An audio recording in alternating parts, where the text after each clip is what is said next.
Welcome back.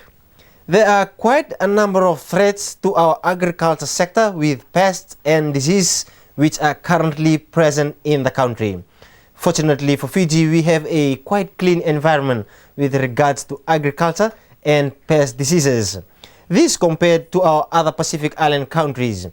And the Department of Agriculture and the Biosecurity of Fiji works continuously to ensure that we remain that way. Speaking to Fiji Today News, the Biosecurity Authority of Fiji Chief Executive Officer Elvis Silvestrini said the department does have some significant pests and diseases in Fiji that they have to monitor and possibly eradicate and contain. Nevertheless, we do have some significant pests and diseases here that we need to monitor and where possible eradicate and certainly contain. And one of those that's already present is the Taro-Adalo beetle, present in Vitulevu, and that's why we try to limit movement of those products from Vitulevu anywhere else. We don't want it spreading to Taveuni, for instance, where most of our dalo comes and is exported. It would be devastating on our industry, so we need to contain that. Asian subterranean termite, mainly existing in Lautoka. Again, it's been devastating to the people there, to a number of houses. It's cost millions in terms of treatment and rehabilitation, which we're still doing at the moment. So it's important that we keep that contained. We don't want it spreading out to our other infrastructure and other schools, for instance, and affecting our tourism industry also. So it's important that we limit movement of those sorts of products that particular insect infests and keep it within that area and gradually reduce its numbers over the months and years. Brucellosis is another one, and it's affecting Tailevu and the dairy farmers there. It's been devastating to the dairy farmers in that area.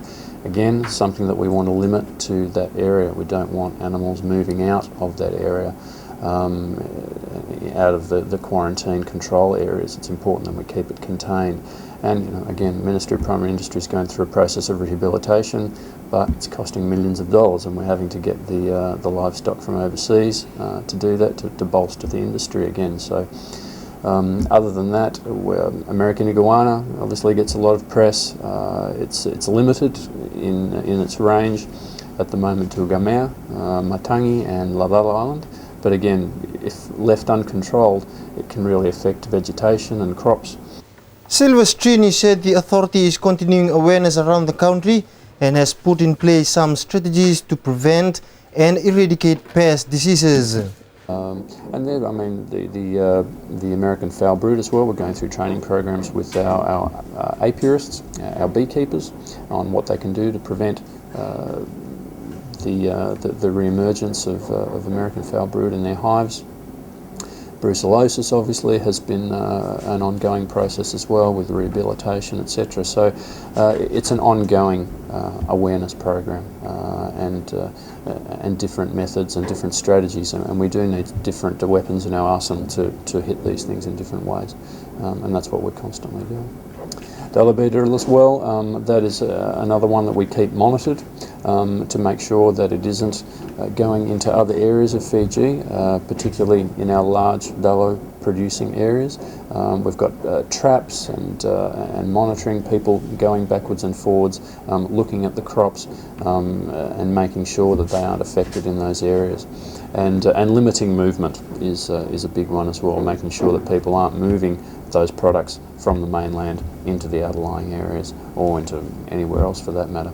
And also, I mean, if we've got fruit fly, we try to limit the movement of products. Rotuma has a particular type of species of fruit fly that we don't have here on the mainland, so it's important that we don't have fruit fly host commodities such as papaya, eggplant and those sorts of things moving from Rotuma back into the mainland, because potentially they could be harbouring that particular type of fruit fly that we don't want here.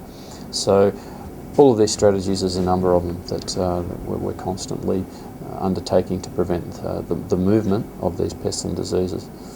Silvestrini says people have to change their own behavior and be aware of the risk of pests and diseases and what it can do to the agriculture sector in Fiji. We have a lot of borders to protect, but we can't have eyes everywhere. Our eyes are the community, and once people understand the importance of what we're trying to achieve and the effect that it can potentially have on their lives and their businesses and their livelihoods and the environment, we would hope that the community would really support us in that and assist us, and that's what awareness is about. And it's more focused awareness as well on exporters. When we're talking about bilateral quarantine agreements and the specific requirements that are required for the export of produce to New Zealand, Australia, our trading partners, wherever, that's much more focused and it's a bit more specific. So those training programs again will continue, and we'd be very keen on having people participate as much as possible in those. And that's it from the news team. You can email us your comments to fijifocustv@info.gov.fj. Until then, thank you for joining us. Good night.